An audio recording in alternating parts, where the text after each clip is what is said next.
नमस्कार, स्वागत है आपका हमारे इस YouTube चैनल पर। मैं मुनमुन श्रीवास्तव आपका हार्दिक अभिनंदन करता हूं। आज हम हैं डीयू के शहीद सुखदेव कॉलेज में और दिल्ली विश्वविद्यालय को खुले हुए लगभग जो है वो 20-22 दिन अब होने को जा रहे हैं।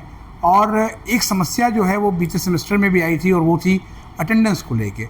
बहुत सारे कॉलेजेस में स्टूडेंट्स जो है वो एग्ज़ाम देने से रोक दिए गए क्योंकि उनकी अटेंडेंस जो है वो एज़ पर डीयू के पैरामीटर्स नहीं थी जो रूल्स हैं। सवाल ये है कि क्या अटेंडेंस की समस्या को जो है वो दूर करने के लिए कोई तरीका अपनाया जा सकता है। हम बात करेंगे प्रोफेसर पूनम वर्मा जी से, जो कि प्रिंसिपल हैं शहीद Sukhdev college of business studies की, कि क्या मैम आपके कॉलेज में भी इस तरह की समस्याएं हैं और कुछ इसका समाधान निकल सकता है। स्वागत है हमारे चैनल पर।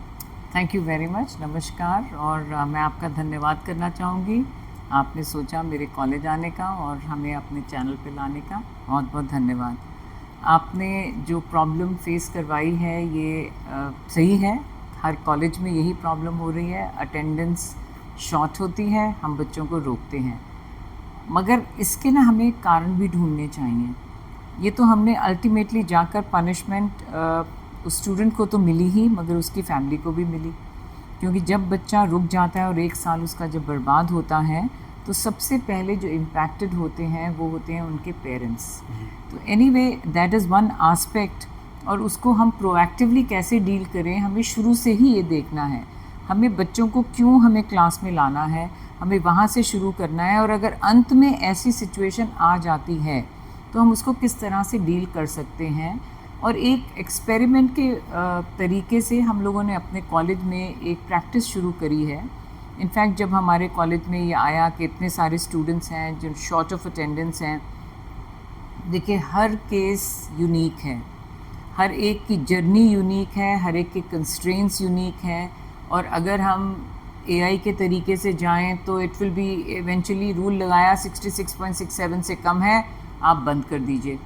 ये नहीं हो सकता। हमें हर बच्चे का उसका बैकग्राउंड देखना पड़ेगा, उसके कारण समझने पड़ेंगे, और उसके बाद जब एक लिस्ट ऐसी शॉर्ट होकर आती है जिसमें हमने अपने सिंपैथेटिक एंगल्स लगा दिए, हमने उस बच्चे के कंस्ट्रेंट समझ लिए और उसको अलाउ भी कर दिया, उसके बाद कुछ ऐसे बच्चे निकल कर आते हैं जिनको हमें रोकना ही पड़ता है। तो हमने क्या किया अपने कॉलेज में, I had a faculty meeting with my entire college teachers and I posed this problem to them. Of course, the view was that let's stop them because this is increasing. But I felt that that's not the way. Let's give them one more chance. But I couldn't have taken that risk all by myself.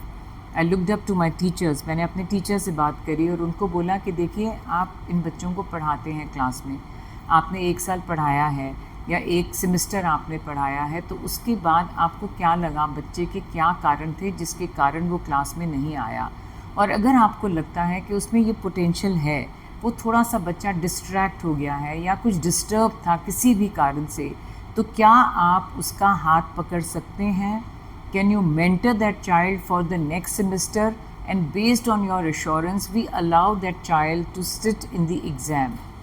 अब ये हमने last semester में किया है और करीब 27 बच्चे ऐसे थे जिनकी despite having short of attendance हमने उनको अलाउ किया, और 10 टीचर्स हमारे निकल कर आए जिन्होंने कहा कि हम इन बच्चों का हाथ पकड़ेंगे, इनको कंटिन्यूस मेंटरिंग करेंगे, कंटिन्यूस इनके ऊपर एक अंडरस्टैंडिंग रखेंगे ताकि वो बच्चा क्लासेस अटेंड कर सके।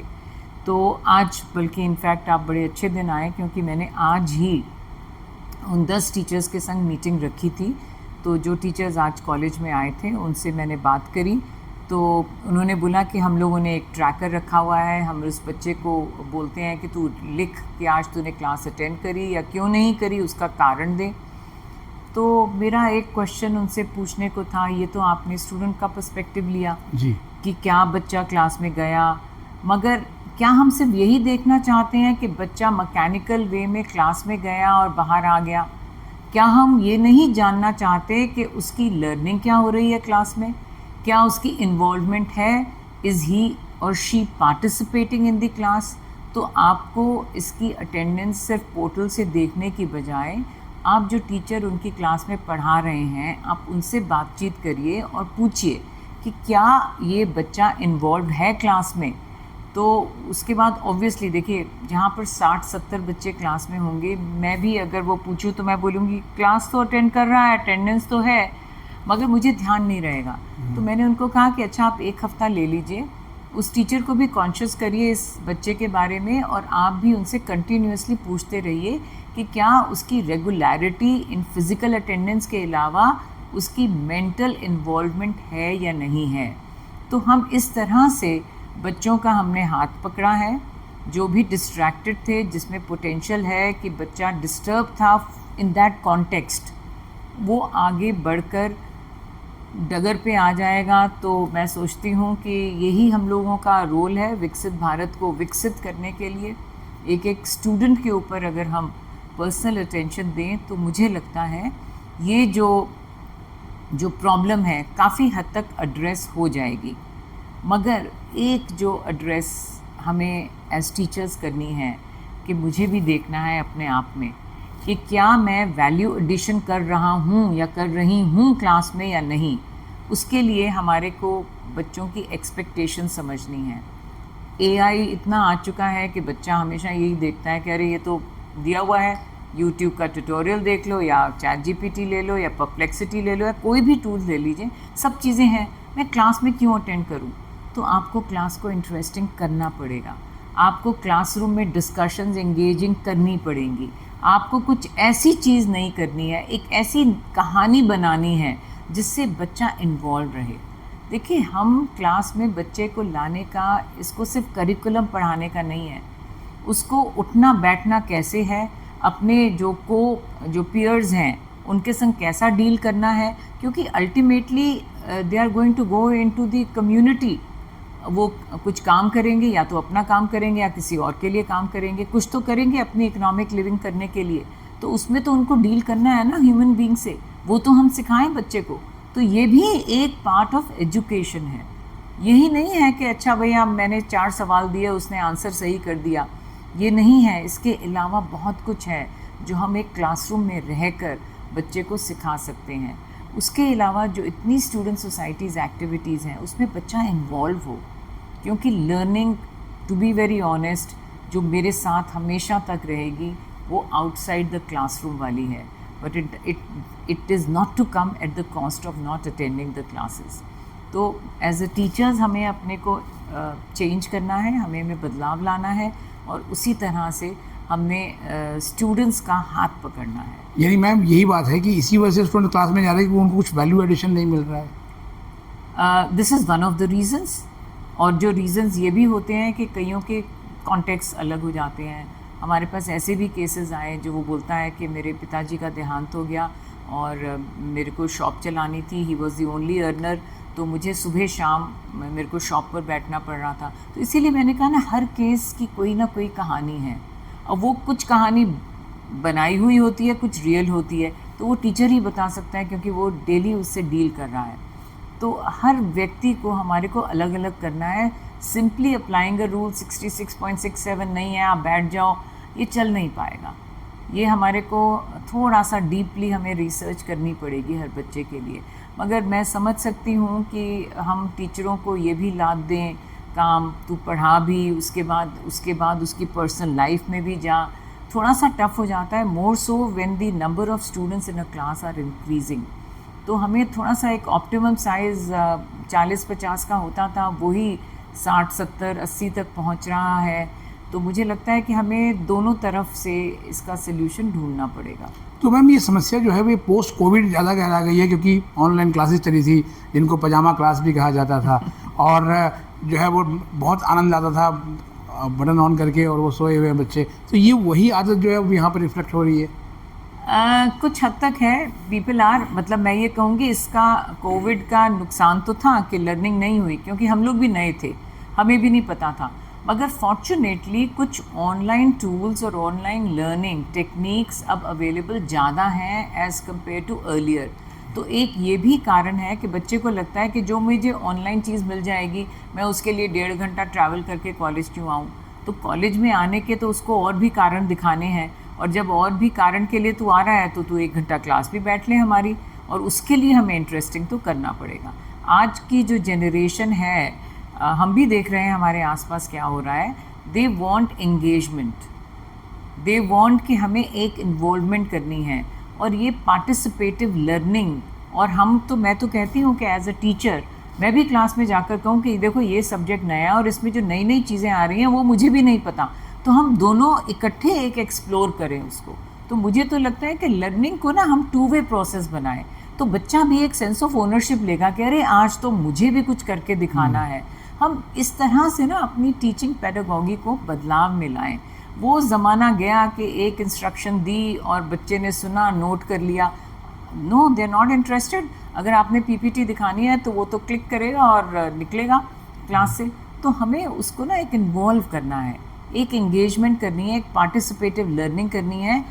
आज की 17-18 साल का बच्चा वो नहीं है जो मेरे ज़माने में मैं थी। मैं सोचती हूँ कि आज का बच्चा बहुत इंटेलिजेंट है और बहुत समझता है, मेरे से ज़्यादा समझता था जब मैं उस समय पे अपने इनकी उम्र की थी। तो अब जब उसकी इतनी समझ है तो मैं भी तो एज अ टीचर उसकी समझ से कुछ समझूं। मेरा तो ये सोच है। जहाँ तक मैम दिल्ली विश्वविद्यालय की बात है, दिल्ली विश्वविद्यालय में पढ़ना हर बच्चे का सपना होता है। एक लंबा समय आपको हुआ यहाँ पर टीचिंग का, क्या फ़र्क पाया आपने बीते 10 सालों में अटेंडेंस को लेकर? अटेंडेंस को लेकर तो मुझे ये पहले क्लासेस बहुत भरी हुआ, खड़े होके भी जो है पढ़ाई की है हम लोगों ने। बिल्कुल बिल्कुल, क्योंकि हमारे पास उस टाइम पर ऑल रिसोर्सेज नहीं होते थे। I had to rely on what my teacher is speaking in the class, but today they have these alternatives. तो इसलिए जो बच्चा है वो क्लासरूम से बाहर निकलकर अपने सीखने के जो टूल्स हैं वो ढूंढ रहा है और मिल भी रहे हैं। जैसे मैंने कहा, कोविड के बाद से तो ये चीज़ें होने लग गई हैं। और मैं कहूँगी कि हमारे प्रोफेसर योगेश सिंह जी का बहुत कंट्रीब्यूशन है कि यूनिवर्सिटी को एक अच्छे टॉप लेवल पर लाना, जिसके कारण और CUET के तहत दूर दराज से बच्चा आ रहा है पढ़ने के लिए। तो चाह तो सबकी है, मगर एक ऑल्टरनेटिव टूल्स भी अवेलेबल हैं। तो उसको एक बैलेंसिंग करने के लिए over those days and these days times are very different. Teaching resources are available. अब मैं उन रिसोर्सेज को किस तरह से बच्चे को बांधूँ क्लास में, ये एक चैलेंज है इस आज के टीचर के लिए। जी बिल्कुल है मैम, क्योंकि स्कूल की दुनिया से निकल के जब वो कॉलेज की दुनिया में आते हैं तो बिल्कुल कंप्लीट ट्रांसफॉर्मेशन है। पेरेंट्स अभी भी स्कूल वाले मोड में हैं। एक कॉलेज ने पिछले साल PTM भी करा दी, तो क्या कॉलेजेस में भी अब इस तरह की जो है वो चीज़ों की ज़रूरत पड़ेगी? देखिए, आप मानेंगे नहीं, उस दिन हमारी जब ओरिएंटेशन हुई थी तो कुछ पेरेंट्स ने हमसे पूछा कि क्या आप PTM करेंगे। तो मैंने स्टूडेंट्स की तरफ देखकर बोला कि आप चाहते हैं कि आपके पेरेंट्स आएँ यहाँ पर। तो मुझे लगता है कि हमें ट्रस्ट करना पड़ेगा अपने बच्चे को। 17-18 साल का, जो 18 साल की एक उम्र, 6 महीने में बच्चे 18 ईयर्स के हो ही जाते हैं by the time they finish their first semester into this programme. तो you have to trust. I don't think parent teachers meeting की ज़रूरत है। हमें सिर्फ एक ट्रस्ट बिल्ड करना है और ये कॉन्फिडेंस बिल्ड करना है पेरेंट्स को कि हमने बच्चे को सही संस्कार दिए हैं। मैं ये नहीं कहती कि कोई भी पेरेंट चाहेगा कि सही संस्कार ना मिलें, मगर उसके बावजूद भी कुछ डिस्ट्रैक्शंस होती हैं, कोई पीयर ग्रुप प्रेशर होता है और बच्चे राह से बेराह हो जाते हैं। तो उसके लिए मुझे लगता है कि आप कंटिन्यूसली पेरेंट्स को वॉच करना चाहिए कि कोई बिहेवियरल चेंजेस आ रहे हैं बच्चे में, कुछ लग रहा है कि हमसे कम कम्युनिकेट कर रहा है या कुछ बता नहीं रहा है, तो उनको हम सिग्नल्स को वॉच करें और तब हम वापस कॉलेज आ जाएं और टीचर से बात करें ऑर्गेनाइज्ड वे में। पेरेंट टीचर्स मीटिंग में, देखिए आज के दिन में सब पेरेंट्स व्यस्त हैं, टीचर्स तो वैसे ही मैं मानूंगी कि काफ़ी काम करते हैं। तो why disturb them unless there is something odd happening. और मैं तो कहूँगी कि एज प्रिंसिपल्स हम लोग अपने आप को एक्सेसिबल बनाते हैं स्टूडेंट्स के लिए। They can walk in to my room any moment, any time that they think. तो कम्युनिकेशन ओपन रखनी है बच्चों के साथ, ये बहुत ज़रूरी है। ज़रूरी नहीं है कि हम उनके पीछे कोई खुफिया पुलिस घुमाएं, मगर उनसे बातचीत करते रहें एज अ फ्रेंड। अभी जो मैम फ्रेशर्स आए हैं तो उन्हें आप क्या एडवाइस देंगे, क्योंकि एकदम से वो स्कूल से निकल के कॉलेज में आ गए हैं और आपने कहा भी कि वॉच रखना है और उन्हें संस्कार देने हैं, बाकी वो अपना रास्ता खुद ढूंढ लेंगे। एब्सोल्युटली। देखिए, मेरी तो यही एडवाइस रहेगी कि आप रेगुलरली कॉलेज आइए एक डिसिप्लिन मैनर में। ये नहीं कि सुबह 9 बजे की क्लास तो बहुत जल्दी है, हम 11-12 बजे वाली क्लास करेंगे। नंबर 1 डिसिप्लिन, और इस डिसिप्लिन में ये जो नियम जो होता है उसमें त्याग तो होगा ही। जिस दिन आप अपने आप को डिसिप्लिन करेंगे आपको त्याग, और यही दोनों चीज़ें हैं जो आपको आगे तक ले जाएंगी। तो एक नियम बांधिए और वो जो त्याग आएगा उस नियम में उसको फॉलो करिए। क्लासेस रेगुलरली अटेंड करिए, क्योंकि I can assure you while teachers are making an effort and I can speak for my teachers in my college, हम लोग मेहनत कर रहे हैं आपको कुछ नया देने को, कुछ नया सिखाने को। और मैं तो ये भी कहती हूँ सर कि कभी कभी क्लास में जाकर आपको ये भी सीखने को मिल जाए कि अरे ऐसे पढ़ाने का तरीका नहीं होना चाहिए। दोनों चीज़ें हैं लाइफ के अंदर, हमें डूज और डोंट्स की दोनों की हमारे को तालीम मिलनी चाहिए। तो मैं तो सोचती हूँ कि बच्चे को रेगुलरिटी, हार्डवर्क करेगा, अपने आप उसको रास्ता मिलता जाएगा। Surround yourself with your peers जो आपकी थिंकिंग को एनहेंस करें, सोच आपकी और ऊपर तक बढ़ाएं। तो इसमें मैं तो बोलती हूँ कि कंट्रीब्यूशन आपके पीयर ग्रुप्स की होगी। Choose your right group. मतलब वो एक गाना था बहुत पुराना हमारे कि माना कि कॉलेज में पढ़ना चाहिए, रोमांस का भी एक लेक्चर होना चाहिए, तो रोमांस की जगह हम वैल्यू एडिशन लगा सकते हैं। मैं तो कहूँगी कि रोमांस का ही लेक्चर होना चाहिए। इट्स अ क्वेश्चन कि आप रोमांस किस में ढूंढ रहे हैं। आप अपनी नॉलेज में भी एक रोमांस ढूंढ सकते हैं, आपकी एक सोच है उसमें रोमांस ढूंढ सकते हैं कि मेरे को एक एंटरप्रेन्योर बनना है, या आप कुछ और जो एक सोशल इम्पैक्ट के लिए करना चाहते हैं। तो क्वेश्चन ये है कि how do I interpret this word romance. तो रोमांस तो ढूंढना चाहिए और रोमांस होना चाहिए लाइफ में। जब तक रोमांस नहीं होगा हम लोगों को मज़ा नहीं आएगा। जी, बहुत बहुत धन्यवाद प्रोफेसर पूनम वर्मा जी, हमें समय देने के लिए। और आपने सुना जो है प्रोफेसर पूनम वर्मा को उस गंभीर मुद्दे पे जो कि अटेंडेंस की प्रॉब्लम से जुड़ा हुआ है। सबसे पहले तो आप बोर्ड की परीक्षाएं देते हैं, फिर CUT देते हैं और फिर DU पहुंचते हैं, लेकिन अगर यहाँ आकर क्लासेस अटेंड नहीं करते तो फिर सारा किया धरा जो है बेकार हो जाता है।